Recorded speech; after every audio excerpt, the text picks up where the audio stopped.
No había planeado regresar. No para Navidad. No para nada. Pero cuando llegó el sobre, de cartulina gruesa, con sello de lacre, mi nombre completo escrito con la mano limpia y mecánica de mi padre, me detuve. Cena en la casa Moore. 7 p.m. En punto. Nochebuena. Sin nota. Ningún nos encantaría verte. Solo una dirección que no había visitado en casi 9 años. No se lo mostré a nadie. Lo doblé una vez, y lo guardé en el bolsillo de mi abrigo durante 2 semanas antes de cometer el error de volver a mirarlo. Ahora, estaba aquí, conduciendo entre campos cubiertos de nieve y graneros con techos de hojalata que se hundían bajo el tiempo, pasando el letrero oxidado de «Bienvenido a Elrich, población 3127». Nada había cambiado, y de alguna manera eso me inquietó más de lo que cualquier otra cosa podría haberlo hecho.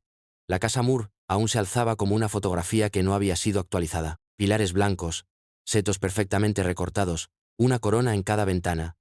El sueño de Norman Rockwell congelado en el lugar. Aparqué detrás de un Escalade negro, probablemente el de Ben, y me senté un momento antes de apagar el motor. Las luces del porche brillaban de un color amarillo suave, y ya podía oír risas amortiguadas a través de la puerta. Mis dedos se cernieron sobre las llaves antes de guardarlas en el bolsillo. Mi padre no creía en los timbres, así que llamé a la puerta. La puerta se abrió casi al instante. Ethan. La voz de mi padre era la misma de siempre, tono uniforme, sin sonrisa, solo esa mirada inexpresiva que decía, «Apareciste». Ajá. Se hizo a un lado sin decir otra palabra. El calor de la casa me golpeó primero. Luego, el olor, canela, pino, jamón, Navidad. Entré y cerré la puerta tras de mí. En la sala de estar, mi tía y mi tío levantaron la vista de las copas de vino y de una charla trivial a medias. Mi primo Ben se sentó junto a la chimenea, con la corbata ya aflojada y un whisky en la mano. Se levantó y me dedicó una sonrisa como si fuéramos los mejores amigos que no hubieran perdido el ritmo. Bueno, bueno. Mira lo que arrastró la nieve. «Hola, Ben», dije, sin quitarme el abrigo. Mi padre desapareció por el pasillo sin decir una palabra más. Fue civilizado, técnicamente, pero esa casa siempre había tenido una manera de hacerme sentir como un intruso en mi propia historia. Esta vez no fue diferente. No estaba seguro de por qué estaba allí, pero ya sabía una cosa. Algo de este año andaba mal. Y no solo la invitación. La cena se sirvió exactamente a las 7 p.m., tal como prometía la invitación. Todo estaba impecable. Servilletas de lino dobladas en triángulos afilados. Tarjetas de nombre en cursiva dorada. Vino ya servido. Mi asiento estaba al lado de Ben, frente a mi padre. Por supuesto, él no levantó la vista cuando me senté. Solo cortó su asado y siguió masticando como si fuera cualquier otro jueves por la noche. No como si fuera la primera vez que estaba en su mesa en casi una década. Frente a mí, la tía Carol seguía mirándome, como si quisiera preguntar algo, pero no supiera cómo empezar. Junto a ella, el tío Greg miraba fijamente su vino como si éste pudiera responder por él. Ben me codeó. «¿Sigues bebiendo bourbon o la ciudad te convirtió en un tipo de cerveza artesanal?». Lo dijo en broma, pero algo permaneció detrás de su sonrisa. «Bourbon», respondí. Y él llenó mi vaso. «Bienvenido a casa», dijo, haciendo tintinear el suyo con el mío. No respondí. A mitad de la cena, mi padre se rió de algo que dijo el tío Greg, pero sonó demasiado fuerte, demasiado agudo. Miré alrededor de toda la mesa. La gente sonrió ante la señal, pero faltaba calidez, como si todos estuvieran ensayando sus líneas para una obra en la que no querían estar. Ben siguió hablando, principalmente de nada. Mercados inmobiliarios, un barco que quería comprar, alguna startup en la que pensaba invertir. Demasiado suave, demasiado ansioso. Siguió revisando mi expresión como si quisiera que notara lo normal que estaba actuando. En un momento dado mi padre volvió a llenar su propio vino, algo que nunca hacía. La botella tembló ligeramente en su mano. Sus nudillos estaban pálidos, apretados alrededor del vaso. No me dijo mucho, pero no dejaba de mirar. No abiertamente, no directamente, pero cada vez que apartaba la mirada, lo sentía. Una mirada, un parpadeo, como si estuviera comprobando para asegurarse de que yo todavía estaba allí. Para el postre, la habitación se sintió más tensa. Todos se rieron un poco más fuerte, bebieron un poco más rápido. Incluso el fuego parecía demasiado controlado, ardiendo limpio y silencioso, como si supiera cómo comportarse. Miré fijamente mi plato, el pastel intacto cuajándose junto a una perfecta cucharada de crema batida. Mi padre se aclaró la garganta. Levanté la vista. Me estaba mirando fijamente. Entonces, justo en voz baja, casi demasiado suave para oír, dijo: «No se suponía que estuvieras aquí». Los vasos se elevaron lentamente. La voz de Carol era temblorosa, pero clara. Por la familia, dijo, sosteniendo su vino en alto como si eso pudiera evitar que las paredes se cerraran. Por la tradición, algunos murmullos tibios siguieron. Ben intervino con entusiasmo exagerado. La tía Carol se secó la esquina del ojo, como si todo fuera demasiado conmovedor. Levanté mi vaso con el resto, el bourbon ámbar bajo la luz de la lámpara de araña, y miré al otro lado de la mesa justo cuando los labios de mi padre se movieron de nuevo. No se suponía que estuvieras aquí, dijo, apenas audible.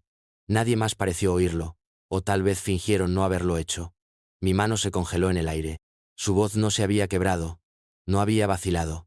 No era ira ni sorpresa. Era decepción, cálculo, como si hubiera entrado en una habitación que ya había sido cerrada con llave desde dentro. No bajé mi vaso. No dije ni una palabra. La habitación no quedó exactamente en silencio, pero algo había cambiado. La tía Carol dejó su tenedor con demasiada fuerza. Ben se detuvo en mitad de la risa, el sonido enganchándose en su garganta. Mi tío tosió en su servilleta como si eso llenara el espacio. Mi padre miró hacia abajo a su plato. No dijo ni una palabra más. Eché una mirada alrededor de la mesa.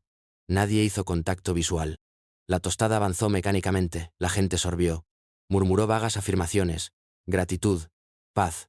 Lo que sea que pensaran que debían decir. Mantuve mi vaso en alto, sin beber. Mi mente se sentía dividida, tratando de procesar lo que acababa de decirse. No lo que dijo, exactamente. Escuché esa parte con claridad. Pero, ¿por qué? Se supone que no estoy aquí, como si mi presencia fuera un error. Un fallo en un plan que no había compartido. Algo sobre esa frase rascó la base de mi cráneo como una astilla que no podía alcanzar. Y la peor parte de todo, no le sorprendió que lo hubiera escuchado. No se inmutó, simplemente siguió comiendo, con los ojos en su asado como si le debiera algo. Cuando finalmente bajé mi vaso, noté que mi mano estaba temblando. Solo un poco. Lo suficiente para que el bourbon se ondulara en el cristal. Ben me estaba observando, con los ojos entrecerrados, algo ilegible tensando las comisuras de su boca. La abrió como si fuera a decir algo, pero luego lo pensó mejor. El momento pasó, pero dejó una grieta detrás, una costura en la habitación que antes no existía. Ben fue el primero en hablar. Alto, demasiado alto. Así que, dijo, juntando las manos y casi volcando su vaso con agua. Les conté la del Squirrel, el Priest y el Yoga Retreat. Era una tontería. Una historia que claramente inventó en el momento, con todos los tonos cambiantes y gestos exagerados, y todos se inclinaron hacia ella como si fuera la cuerda que los sacaba del pozo. La tía Carol se rió con nerviosismo. El tío Greg ofreció una sonrisa cansada. Incluso los primos al final de la mesa asintieron, agradecidos por una distracción. La habitación se descongeló. Un poco. Como si alguien abriera una ventana después de demasiado humo. La historia de Ben era absurda y olvidable. Pero funcionó. O al menos, les dio algo de tiempo. Tiempo para fingir que nada extraño acababa de ser dicho por el patriarca de la familia. Yo no me reí. Observé a mi padre. Se sentó perfectamente quieto, cortando su comida con movimientos limpios y medidos. Su mandíbula se movió un poco más de lo necesario. No me miró de nuevo. Mi mente todavía estaba en el momento anterior. La cadencia exacta de su voz. La certeza en ella. No lo había dicho por casualidad. No fue un lapsus. Fue un mensaje. No para la habitación. Para mí. Lo miré el tiempo suficiente para sentir que se me secaba la garganta. Pero cuando finalmente levantó la vista, fue breve. Como rozar a un extraño en la acera. Sin reconocimiento. Sin curiosidad. Solo un rechazo en blanco. El remate de Ben resonó con un golpe exagerado en la mesa. La habitación estalló en risas, forzadas, frágiles, pero lo suficientemente fuertes como para seguir adelante. Empujé mi plato un poco. El apetito se había ido. Ben se inclinó hacia mí de nuevo. ¿Estás bien?, preguntó en voz baja, con la voz lo suficientemente baja como para que solo yo pudiera oír. Parecía que papá te había desconcertado ahí. Lo miré, pero sus ojos no eran burlones. No esta vez. Me estaban observando cuidadosamente, como si estuvieran midiendo algo, evaluando si estaba listo para saber algo que había estado guardando en secreto. Estoy bien, dije. No era verdad. Asintió una vez, lentamente, como si no me creyera, pero no insistiría. Todavía no. Luego sonrió ampliamente, levantó su vaso de nuevo y dijo a nadie en particular. ¿No es agradable estar todos juntos? Los platos habían sido retirados, el vino se estaba agotando, y la familia estaba empezando a dispersarse. Algunos se movían a la sala de estar para fingir que disfrutaban de viejas historias, otros se deslizaban hacia sus abrigos y llaves. Me quedé en el pasillo junto al hueco de la escalera, dejando que el ruido se atenuara a mi alrededor. No quería ser parte de la actuación que vendría después. Ben me encontró allí. No sonrió esta vez. No bromeó. Simplemente me tendió un vaso de bourbon y se apoyó contra la barandilla como si hubiera estado esperando a que la multitud se dispersara. «No se suponía que estuvieras aquí», dijo en voz baja, haciéndose eco de las palabras que había escuchado de mi padre horas antes. Excepto que cuando Ben las dijo, no sonaron frías. Sonaron como una advertencia. O arrepentimiento. Me giré para encararlo. «¿Qué significa eso?» Ben bebió un sorbo de su bebida. «Hay mucho que no sabes, tío». No hizo contacto visual. Y créeme, eso no es algo malo. ¿Que te hayas ido todo este tiempo? Podría haber evitado que las cosas empeoraran. ¿Peor que qué?, pregunté, ya cansado de acertijos. Ben miró hacia el pasillo. El sonido de la risa de la tía Carol se escuchó débilmente desde el salón. «Nunca se suponía que volvieras», dijo al final. «Pero ahora que lo has hecho», exhaló con fuerza por la nariz. «Tal vez sea hora». «¿Hora de qué?», pregunté. «¿De qué estás hablando, Ben?». Pero no respondió. Simplemente sacudió la cabeza, el hielo en su vaso tintineando suavemente. «No aquí. Demasiados oídos. Demasiados recuerdos en las paredes». «Ben», insistí, «no hagas eso. Si sabes algo». «Lo sé», dijo, interrumpiéndome. Su voz era más firme ahora, tan solo por un segundo. «Pero no me corresponde decirlo. Lo encontrarás. Solo. No dejes de cavar cuando se ponga raro». Y luego se fue, caminando por el pasillo como si acabara de dejar caer una cerilla en un bosque seco. Me quedé allí, con el bourbon intacto en mi mano, el calor del vaso sin alcanzar mi piel. Algo iba mal. No solo con mi padre, no solo con esta casa, con todo. Lo que Ben no decía no era solo un viejo drama familiar. Era algo más pesado. Y no me iría sin averiguar qué. El dormitorio aún olía como solía hacerlo. Lustre para madera, polvo, lino viejo que había sido doblado y olvidado. Los carteles en la pared, de bandas que ya no escuchaba, se habían desvanecido. Sus esquinas se curvaban ligeramente, como si trataran de alejarse del pasado. Me senté en el borde de la cama individual, mirando a la estantería, sin estar seguro de por qué no me había ido a un hotel. La casa crujió una vez. Luego, silencio de nuevo. No estaba cansado, no realmente. Mi mente no dejaba de reproducir las palabras de mi padre, la advertencia de Ben. Me levanté. Empecé a caminar. A mitad de la segunda vuelta a la habitación, abrí el armario, más por costumbre que por curiosidad. Zapatos, una manta doblada, un viejo abrigo de invierno, y algo detrás del abrigo, metido entre una caja de zapatos y la pared, un cuaderno delgado y maltratado, cubierta negra, sin etiqueta, el lomo casi desgastado. Me senté de nuevo en la cama y lo abrí. La letra de mi madre me devolvió la mirada, inclinada, pulcra, familiar, de una manera que hizo que mi pecho se tensara. 12 de enero. Dijo que los papeles eran definitivos, pero no confío en él. El acuerdo nunca se sintió bien. Sin contexto. Sin destinatario. La página siguiente era la mitad de una carta. Jamás enviada. Si algo me sucede, Ethan debe saberlo. Luego se desvaneció en un garabato. La tinta se había corrido un poco. Daños por agua, quizá. O lágrimas. Siguieron más entradas. Ninguna de ellas completa. Piezas de un rompecabezas sin los bordes.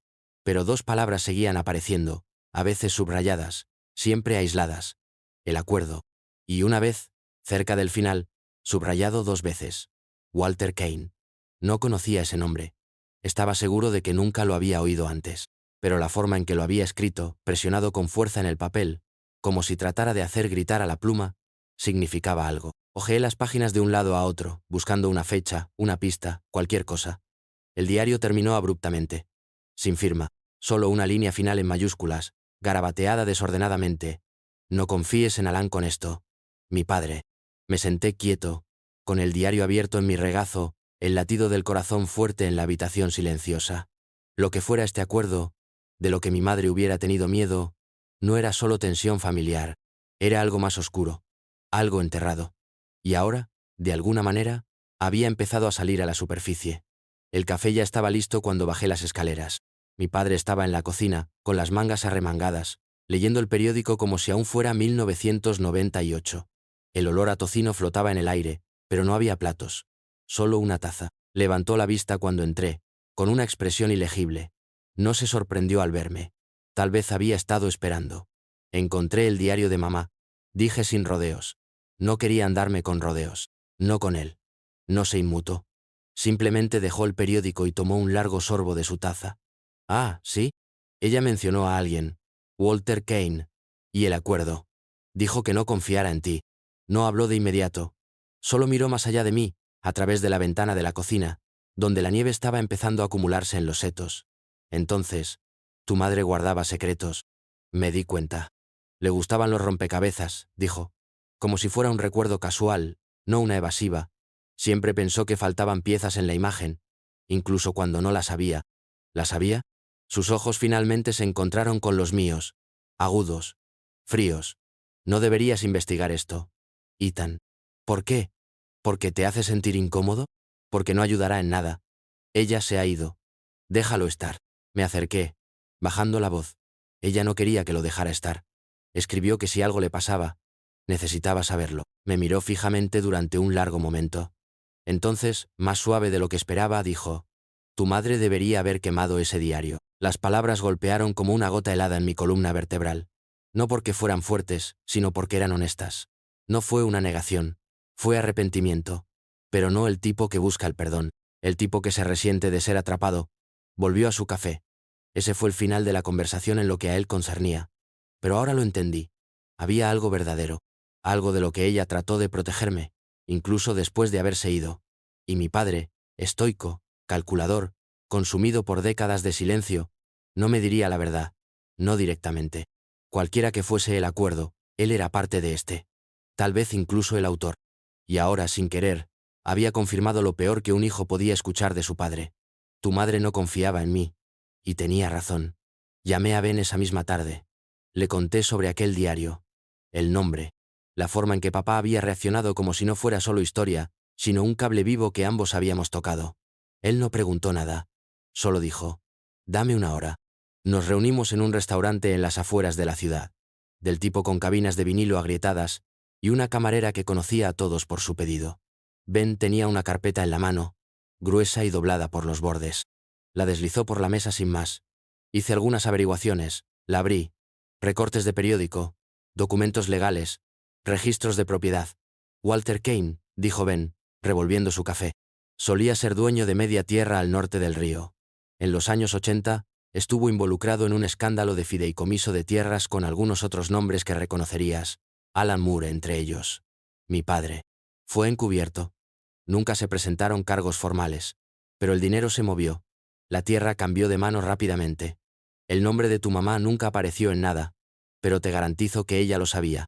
¿Dónde está ahora?, pregunté. A las afueras de la ciudad. Cabaña en Old Mill Road. No habla con nadie. Ni siquiera tiene un teléfono en la guía. No lo dudé. Conduje hasta allí ese mismo día. La nieve llegaba hasta los tobillos entonces, los neumáticos crujiendo sobre la grava hasta que desapareció bajo los montones. El camino se convirtió en tierra, luego en nada. Los árboles se inclinaban desde ambos lados, y por un segundo me pregunté si estaba entrando en algo de lo que no saldría. La casa apareció de repente entre los árboles, desgastada por la intemperie, humo saliendo por la chimenea. Aparqué y subí por el camino, con el corazón en la boca. El viento se tragó mi golpe. La puerta se abrió con un crujido 5 segundos después. El hombre que me miraba tenía un rostro esculpido por el tiempo. Barba gris, mejillas hundidas, ojos como si hubiera visto demasiado y olvidado muy poco. Me miró durante un largo y silencioso instante. Entonces dijo, «Así que, no les dijeron nada, ¿verdad?». No respondí. No tenía por qué hacerlo. Se hizo a un lado sin invitación, asintiendo para que entrara. La puerta se cerró tras de mí como una bóveda. Lo que fuera que estaba a punto de escuchar no sería simple, pero sería la verdad. La cabaña de Walter olía a cedro, humo y papel viejo. La estufa de leña crepitaba en la esquina, proyectando luz naranja sobre las tablas del piso. No me ofreció té, o un asiento. Simplemente se sentó en un sillón gastado, e hizo un gesto para que cerrara la puerta. Lo hice. Me miró como si fuera otra persona, tal vez alguien más joven, tal vez alguien muerto hace mucho tiempo. Entonces dijo, «Sabía que este día llegaría, simplemente no pensé que serías tú. Encontré tu nombre en el diario de mi mamá», dije, aún de pie. Él asintió. Ella siempre decía que lo descubrirías algún día. Testaruda como ella. Tragué saliva. ¿Descubrir qué? Walter respiró hondo, largo y frágil. Tu padre y yo no éramos solo socios comerciales. Éramos limpiadores silenciosos. ¿Alguna vez has oído hablar del East River Land Trust? Negué con la cabeza. Se suponía que era un acuerdo de conservación, proteger las tierras de cultivo locales, bla, bla. Pero lo amañamos. Compramos propiedades baratas a familias que no sabían lo que tenían. Luego lo revendimos a través de una empresa fantasma. Duplicamos el dinero. A veces, triplicado. Y mi papá era parte de eso.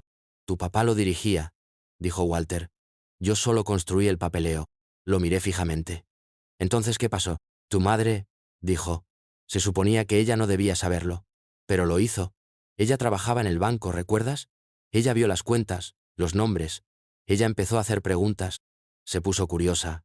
Demasiado curiosa. Mi garganta se tensó. ¿Estás diciendo? La voz de Walter se quebró. Ella encontró algo que no debía.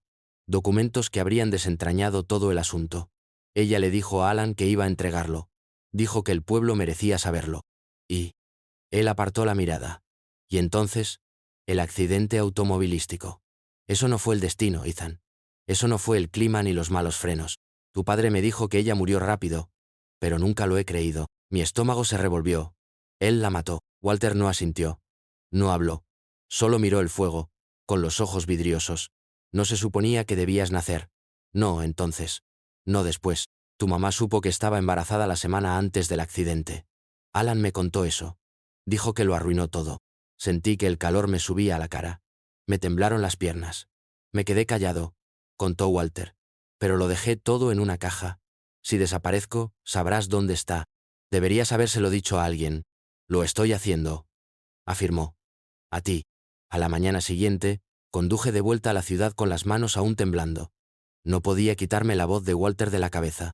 Por la forma en que lo había dicho, no se suponía que debías nacer, como si yo fuera un fallo en el plan de alguien. No un hijo.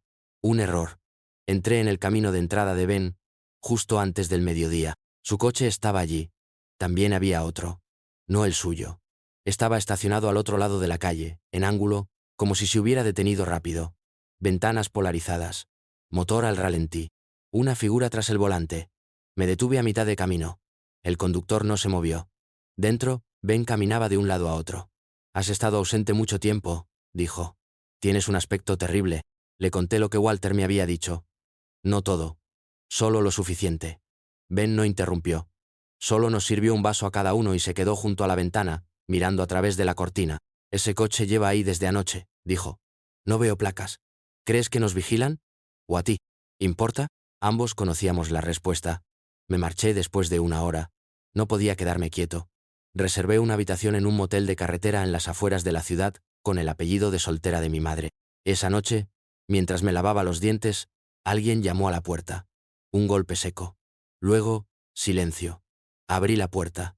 Mi padre estaba allí, sin abrigo, sin sonrisa, solo esa calma fría que solía cerrar las habitaciones. Entró sin preguntar. «Estás haciendo las cosas más difíciles de lo que deben ser», dijo. No respondí. Solo cerré la puerta tras él. Él miró alrededor del cuarto del motel como si le ofendiera. Luego de vuelta a mí. «Sé que hablaste con Walter. Me contó sobre los tratos de tierras. ¿Te dijo que tu madre era inestable? ¿Paranoica? Ella pensaba que estábamos robando al pueblo. Ella pensaba que estabas en peligro. Tenía razón». Él se acercó, con la voz más baja ahora. «No tienes idea de lo peligroso que esto se pone. Todavía hay gente atada a esto, Ethan. Gente con más que perder que yo. Entonces tal vez debieran tener miedo». Él sonrió, delgado y afilado. «¿Crees que esto se trata de venganza? No lo es. Se trata de supervivencia. Y te estás metiendo en algo que no entiendes». Abrí la puerta de nuevo.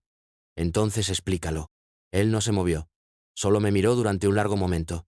«Quema el diario. Déjalo ir. Última advertencia». Entonces se fue. No fui a casa después del motel. Volví a lo de Ben.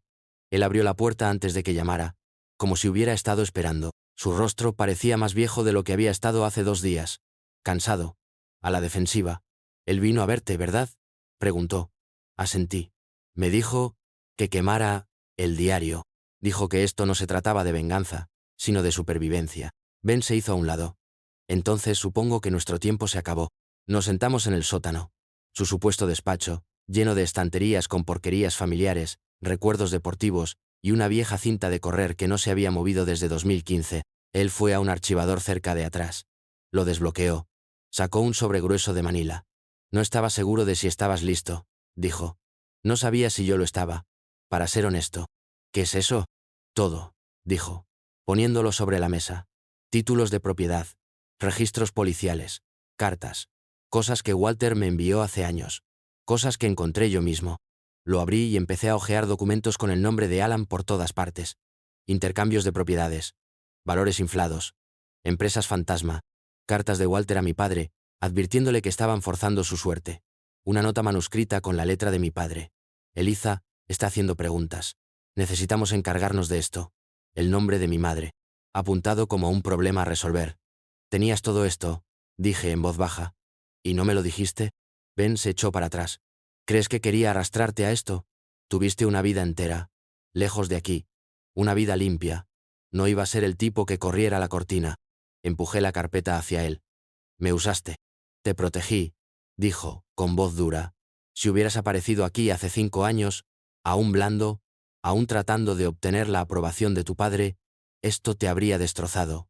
Pero ahora, eres diferente. Estás haciendo las preguntas correctas. Quería golpearlo. Quería darle las gracias. No hice ninguna de las dos cosas. En cambio, me quedé mirando el nombre de mi madre, encerrado en un círculo en una de las cartas.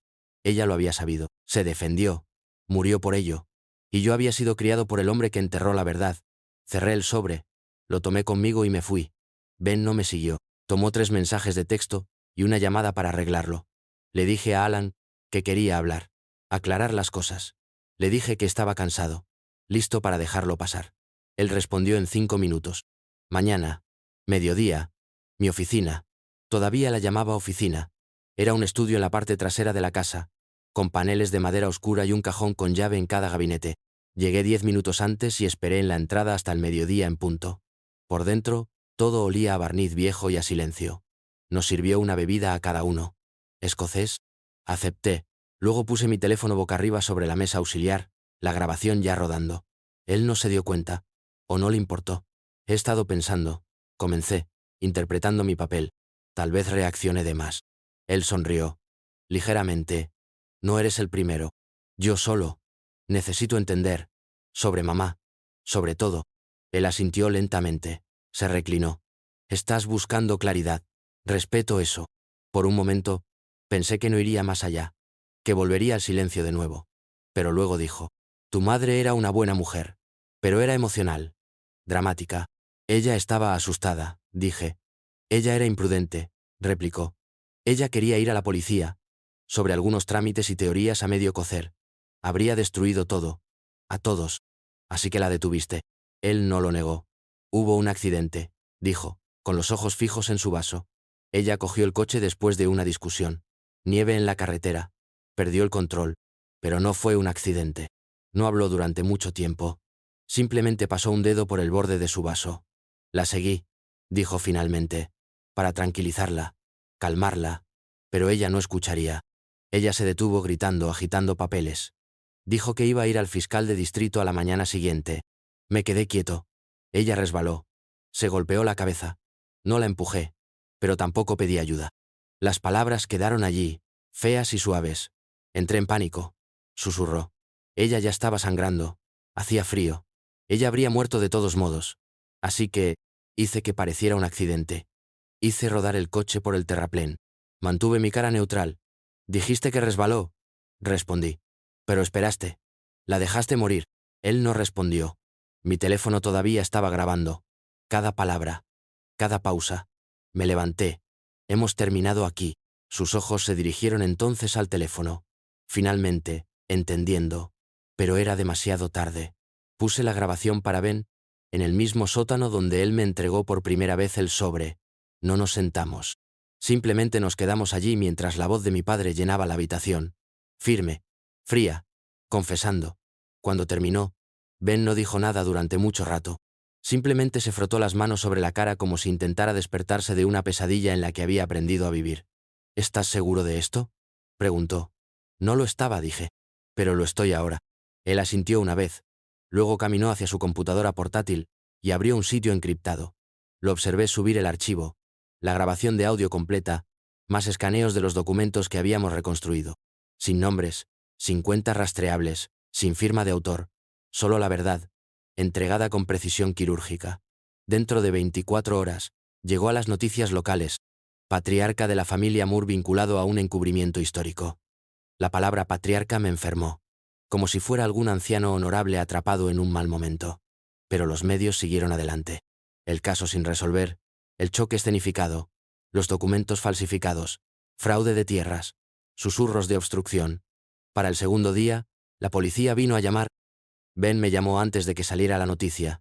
Simplemente, se lo llevaron esposado. Mi padre no se resistió. No gritó. Según el informe, simplemente se puso el abrigo, lo abotonó hasta arriba y salió por la puerta principal como si fuera cualquier otra mañana. Walter desapareció ese mismo día. Sin nota, sin mensaje. Ben condujo hasta la cabaña y la encontró vacía. Aún caliente, leña aún ardiendo en la estufa. Desaparecido. El pueblo se quedó en silencio, luego se volvió ruidoso. La gente que había elogiado a mi padre ahora hablaba en tonos bajos. Otros se presentaron, vecinos, antiguos socios, incluso algunos empleados de la ciudad, diciendo que siempre habían sospechado algo. El nombre Moore, una vez pronunciado con una especie de reverencia, se convirtió en algo completamente distinto. Ben me envió un mensaje de texto con una captura de pantalla. El titular en negrita sobre la ficha policial de mi padre. Justicia, por fin. No respondí. No porque no estuviera de acuerdo, sino porque nada de esto se sentía todavía como justicia. No cuando todavía podía oír su voz resonando en el silencio. No cuando la casa que me crió ahora se sentía como una escena del crimen con papel tapiz. La puerta principal crujía más fuerte de lo que solía hacerlo. Las bisagras siempre se atascaban en invierno, pero nadie las había arreglado nunca. Curioso, las cosas que sobreviven a una tormenta. Entré en la casa Moore por primera vez desde el arresto. Ahora estaba vacía, tranquila, de una manera que presionaba contra los oídos. La mayoría de los muebles se habían ido, vendidos, o embalados por familiares que ya no querían ser asociados con el nombre. Las decoraciones de Navidad todavía estaban en el armario del pasillo. No lo abrí. Caminé lentamente por las habitaciones, cada una un destello de recuerdo que no quería. Mi madre en la cocina tarareando. Mi padre en el estudio, tras puertas cerradas. Yo, de pie en el pasillo, siempre en el exterior de algo que no podía nombrar entonces. Ahora podía nombrarlo. Silencio. Miedo. Un pacto que nadie se atrevía a romper. Terminé en el ático. No lo había planeado. Mis pies simplemente me guiaron. Polvo flotaba a través del único rayo de luz solar que se filtraba por el respiradero. Me senté junto al viejo cofre de cedro cerca del fondo, el que mamá usaba para guardar fotos familiares. No lo abrí. En cambio, noté algo más. Escondido tras una viga. Una hoja doblada de papel amarillento. Apenas visible. Mi nombre estaba allí. Ethan. La desdoblé lentamente, cuidando de no rasgar el borde frágil. Su letra: si encuentras esto, no temas hacer brillar la luz. Algunas verdades no precisan protección. Necesitan exposición. Nunca fuiste parte del plan. Eso es lo que te convierte en quien puede terminarlo. Lo leí 3 veces. Luego, una cuarta. Su voz estaba justo ahí, entre líneas. No solo rogando, confiando. Ella sabía que yo volvería algún día. Ella había dejado un rastro porque creía que lo seguiría. Doblé la nota y la deslicé en el bolsillo de mi abrigo. Afuera, el viento arreciaba. Me paré junto a la ventana, observando los árboles desnudos doblarse con él. La casa detrás de mí se sentía vacía ahora. Pero algo en mí. No. Ya no. El podio no era donde esperaba acabar. No después de todo. No después de meses de reporteros en mi puerta, abogados dando vueltas como buitres y gente del pueblo evitándome en los pasillos del supermercado. Pero cuando la oficina del fiscal local me invitó a hablar en una recaudación de fondos conmemorativa para familias de víctimas de casos sin resolver, no lo dudé. Dije que sí. El evento tuvo lugar en el gimnasio del centro comunitario. Sillas plegables. Café barato. Una mesa de fotos enmarcadas para los que nunca fueron encontrados, nunca nombrados, nunca vengados. Usé un traje que ya no me quedaba bien y llevé la nota doblada que mi madre me había dejado, arrugada por demasiados bolsillos, demasiadas relecturas. Cuando dijeron mi nombre, hubo una pausa antes de los aplausos, como si todos esperaran a ver qué haría. Caminé lentamente, me aclaré la garganta y miré las filas de rostros serenos. Algunos, curiosos, algunos, escépticos, algunos esperando que alguien más fuera el primero. No preparé ningún discurso. No necesitaba hacerlo. Mi nombre es Ethan Moore. Comencé, con una voz más firme de lo que esperaba. Y durante la mayor parte de mi vida pensé que el silencio mantenía a las familias a salvo. Pensé que proteger un nombre significaba preservar el amor. Me he equivocado. Nadie se movió.